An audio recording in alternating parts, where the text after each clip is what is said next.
या बातमीचे प्रायोजक आहेत Shaurya auto spare part and servicing centre Islapur. आता बातमी आहे नांदेडमधून। मान्सूनपूर्व पावसाने तडाखा दिल्याने नांदेड जिल्ह्यात फळबागांचे नुकसान झाले। नांदेड जिल्ह्यात गेल्या 2 दिवसापासून वादळी वाऱ्यासह मान्सूनपूर्व पाऊस बरसत आहे। या वादळी वाऱ्याचा फटका फळबागांना बसत आहे। बागायती पट्टा असलेल्या मुदखेड तालुक्यात मोठ्या प्रमाणात केळीचे पीक घेतले जाते। वादळी वाऱ्यासह झालेल्या पावसाच्या तडाख्याने मुदखेड तालुक्यातील इजळी भागातील केळीच्या बागा आडव्या झाल्या। या नुकसानीची पाहणी काँग्रेसचे खासदार रवींद्र चव्हाण यांनी केली। तात्काळ पंचनामे करून मदत देण्याची मागणी करण्यात येत आहे। आज आम्ही निवघा परिसरामध्ये काही केळी पिकांच्या शेतकऱ्यांचे जे नुकसान झालेले आहे केळी पिकाला भेट दिली। आज आपण बघू शकता मागे प्रचंड प्रमाणात शेतकऱ्यांचं केळी पिकाचं नुकसान झालेलं आहे।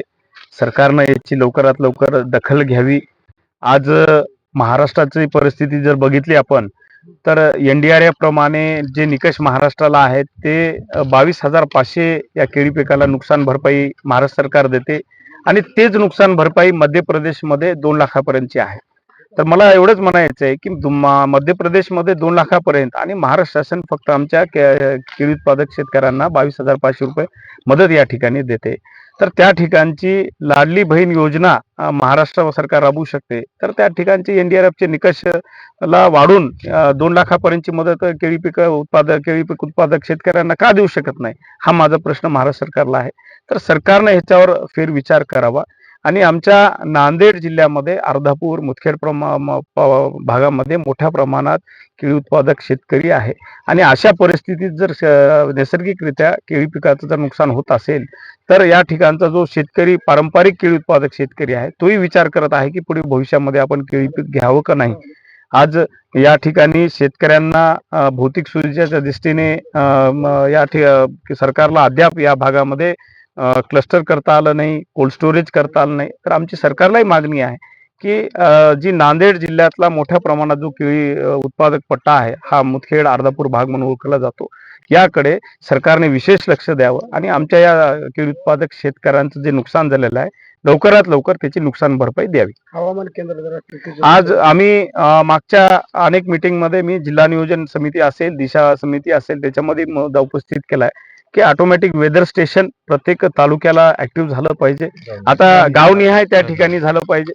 कालची जर परिस्थिती बघितली तर निवघ्यामध्ये मोठ्या प्रमाणात वादळ या ठिकाणी वारा संध्याकाळच्या टाइमला आला होता, मोठ्या प्रमाणात शेतकऱ्यांचं नुकसान झालं। पण वेदर स्टेशन बारडला आहे। आता तिथलं जर रेकॉर्ड जर बघितलं तर तिथं वारं नाहीये पण निवघ्यामध्ये वारं आहे। बारड आणि निवघा कमीत कमी 3-4 किलोमीटरचा या ठिकाणी अंतर पाहता तिथलं जर रेकॉर्ड जर घेतलं तर त्या ठिकाणी शेतकऱ्यांना नुकसान भरपाई कुठं भेटणार नाही। त्यामुळे प्रत्येक गावात ऑटोमॅटिक वेदर स्टेशन होणं ही काळाची गरज आहे। निवघा शेतकरी माझा 3,000 बाग होता, 3ला 3 पूर्ण पडला। आता याचं नुकसान भरपाई लवकरात लवकर मिळावं जेवढी सरकारकडे मागणी आहे माझी। आणि जे हवामानाचं जे यंत्रणा जे आहे जे बारडला ते लवकरात लवकर कार्यान्वित करावं ही एक विनंती आहे। कारण की त्या कारणामुळे बी आम्हाला हे होत आहे, बारडला वार नाही, आमची इथंच वार आहे आता फक्त, पण त्याची नोंद घ्यायला काही नाही। आता लागवडीसाठी खर्च किती झाला? लागवडीसाठी खर्च जवळपास 1.5 लाख रुपये खर्च झाला होता। म्हणजे आता जवळपास 5 ते 6 लाखाचं नुकसान झालेलं आहे माझं। आता काय मागणी करा शासनाकडे? आता मागणी म्हणजे काय, त्यांनी लवकरात लवकर हे करावं, अनुदान रूपात हे करावं, मदत करावं त्यांनी लवकर। भावाबद्दल काय सांगा? भावाचं आता या भावात जर बघलं तर जवळपास आता 2200 भाव आहे आणि पूर्ण माल हे होता एक्सपोर्ट क्वालिटीचा प्रीमियम 1चा माल होता। तुम्ही पाहत आहात महाराष्ट्राच्या कुशीतलं GK न्यूज मराठी, सात जनतेची, भूमी महाराष्ट्राची।